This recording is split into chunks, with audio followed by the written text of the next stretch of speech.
Oh, the many layers of the Kyler Murray benching, soft benching, whatever you want to call it. PHNX Cardinals, Johnny Venerable, Bo Brock here, roughly 18 hours after Jonathan Gannon made the announcement, Bo, to you and the rest of the Phoenix media, that Jacoby Brissett would be the starter in Seattle. And we presume moving forward, we're here to discuss the many layers of Kyler Murray, his tenure, and what's next for the once franchise quarterback, Bo. Yeah, I mean, it was an era of maybe potential unmet. Obviously, you had talent, you had the turmoil as far as Kyler Murray, but I think everybody's starting to see the writing on the wall that this is also the end of the Kyler Murray era for the Arizona Cardinals. It's going to end after 7 seasons. And it was all the variables that led into it this season created it, to kind of have a little bit of a soft landing, Johnny. Don't you feel like this it's not abrupt. It's not something that was, definitive early on. You saw Kyler Murray play 5 weeks with this Arizona Cardinals team that had expectations coming into 2025. The offense underperformed. And then Jacoby Brissett made himself undeniable with unlocking this offense along with its playmakers, and has given the Cardinals a chance week in and week out against some good teams, albeit at 1-2, but is the clear best option for the Cardinals at quarterback right now. Yeah, I also think about what we talked about over the course of the offseason, where for me it was going to be really difficult to not envision Kyler on this team in 2026 just because of like the options, right? Like the options that are going to be available or not available. And I think that's what a lot of this fan base is still kind of clinging to. And no disrespect to that, but what was the one common denominator, that the box that he had to check? He had to be available. He's not available, whether that's by his own accord, the team's accord. I mean, like last year was an outlier year. He played all 17 games. Before that, he missed 9 games. Before the year before that, he had the ACL tear. So he's played 5 games this year. Now, depending on who you ask, like, have the Cardinals held him out? As Kyler Murray held himself out the last week? I think all that's up for interpretation. But like Kyler Murray played 17 games this year and had a season probably on par. He was basically going to have on par with what he did a year ago in terms of statistics. Now, the record was going to be different, and that's an indictment, right? Like, I don't know if they were going to get to 8 wins, if Kyler Murray's healthy all year, but the numbers were going to be what they have been, about 20, 21 passing touchdowns, decent number of, rushing attempts. But, he even told us on our set in the spring that he wanted to run more. We just hadn't seen that. But the biggest indictment is just the erosion of this passing game, which, I'm on the record, Drew Petzing, critical, right? Credit where credit's due. Like, the passing game has been better since Kyler Murray has left the lineup. So whether the Cardinals want you to believe this or it's just happenstance, there aren't checkdowns. There aren't dump-offs. Everything is down the middle of the field. Everything is elongated. And with Kyler Murray, that just wasn't the case. And so I don't know how you can't, like, I there's a segment of the fan base, Bo, that's like, fire Gannon, fire Monty, get a new regime in here to take on Kyler Murray and to reshape this thing. You're just not going to do that with a quarterback that's going to be 29 next year.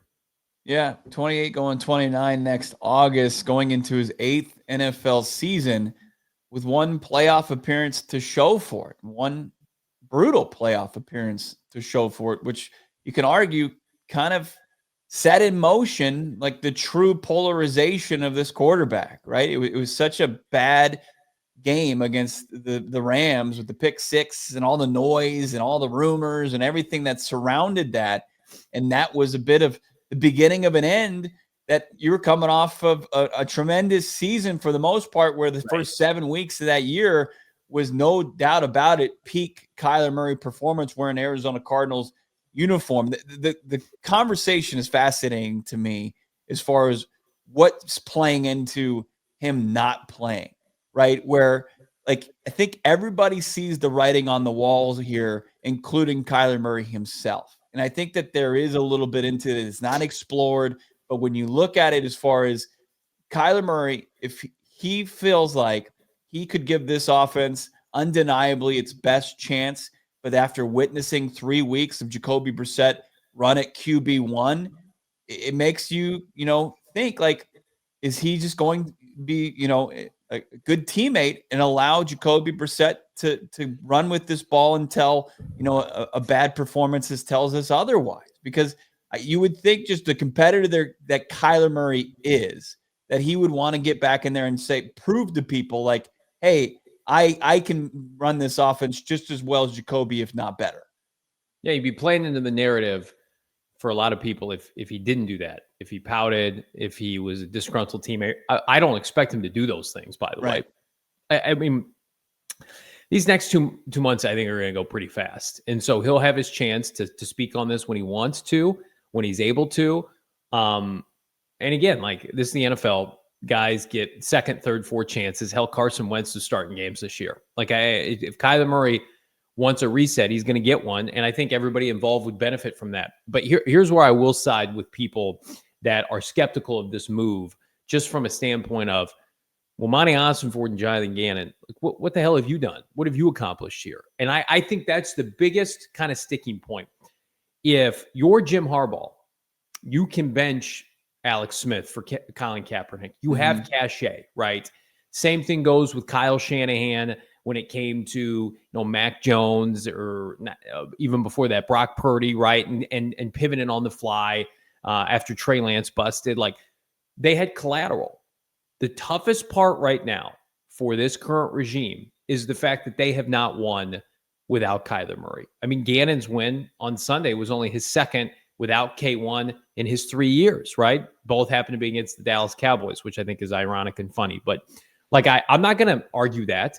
That's why it's imperative that they win some games and look as promising as they did on Monday night for the rest of the year, so that there's not a hesitation from this fan base. You're going to have some of that regardless, where people are going, yeah, like Kyler Murray, you mentioned it. He's made the playoffs. He's a 2-time Pro Bowler who won Rookie of the Year. Jonathan Gannon, and we like him, hasn't won anything yet. Monty Ossenford hasn't won anything yet.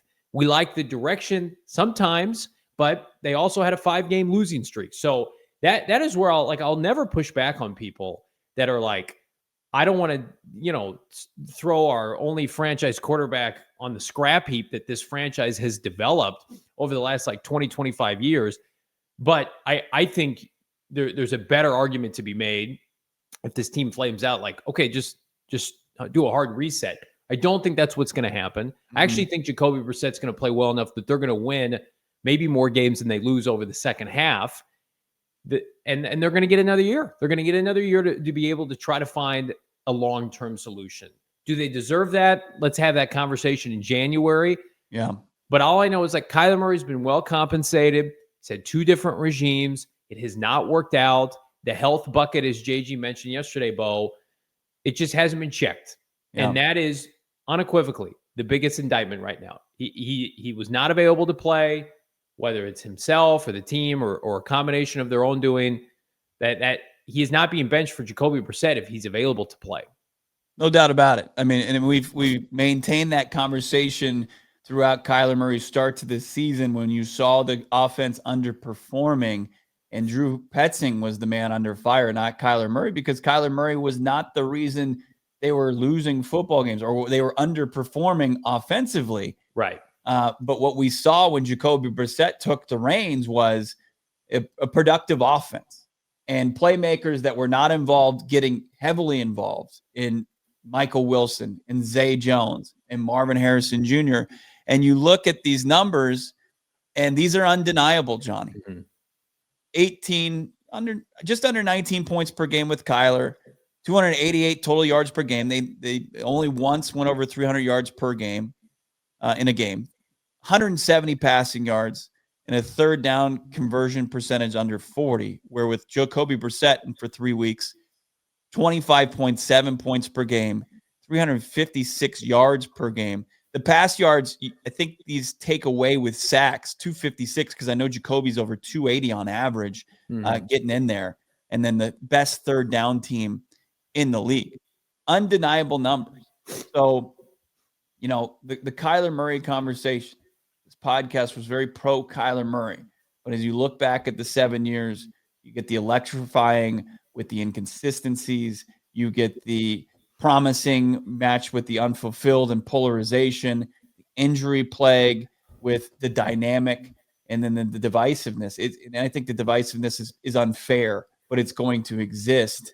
It's really unfortunate. But as the team sits here at 3-5, and you got the performance that you did from Walter Nolan and what that adds to the defense and reincorporating Garrett Williams, with the way that the Jacoby Brissett-led offense has played over 3 games, you couple that with this enhanced defense, that should give you a chance week in and week out to win some football games and continue kind of as a regime, Jonathan Gannon, Monty Ossenfort, keep steady the ship here on these, kind of turbulent waters. Yeah, and there are going to be people, if Jacoby stumbles against Seattle's defense, which is maybe tops in the league, they're going to say, you deserve this. You did this to yourself. I'm sorry. I just could not defend those people with the mindset that Kyler Murray, coming off an injury, is going to play well in Seattle.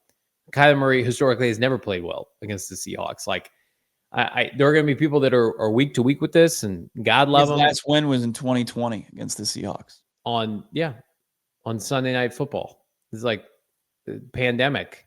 Yeah. Isaiah Simmons had a game-winning interception. They actually got dominated most of that game. They rallied, and he and D-Hop got it going. But Vance Joseph's defense, I think, almost pitched a shutout in the second half to just make that happen. Yeah. I mean, that was, the offense rallying back in that game. Win, though. Think about that. That was 5 years ago. Yeah. I mean, it's not Kyler Murray's fault that he was drafted into dysfunction. No doubt about it. And if Kyler Murray is a true franchise quarterback, elevator of others, he will go somewhere else and he will elevate that team. Now, it's a conversation for another day about, will he get to pick his team, or the Cardinals will pick it for him? This is the NFL. He doesn't have a no trade clause, and who knows, would he say no to a deal to the Jets? Would he opt to retire? And that's why you and I think contend, like, it's a coin flip whether or not they're going to get anything for him in terms of an asset, which would be unfortunate. But it's just how the NFL works sometimes. The good news is for the Cardinals, like, they have a lot of talent. Like, I think you saw that against Dallas. Like, there's talent to be had on this team, and the talent is starting to emerge at the right time. They have to keep it going. The biggest kind of crutch right now is, like, you have to be able to go out and get the successor. Is the successor a bridge? Is the successor available when you want to select, that individual in the first round, or do you have to be able to take a big swing? Yeah. These are not Kyler Murray's problems. Like, these are Ossenfort and Gannon's problems. They're going to go into an offseason where, they can't even remedy it now. Like, they're going to be under 500, within their tenure, barring, a miracle run right now. They're going to have 3 straight losing seasons. They're going to finish potentially 4th in the division 2 out of 3 years, right? I mean, like, what's the elixir this offseason? Because, Kyler Murray, we made the argument, is going to be the best veteran quarterback potentially available, or certainly the most proven. Mm-hmm. So that's a conversation for another day. But I just, that whole aspect of it is going to be fascinating. And Bo, you and I both know this.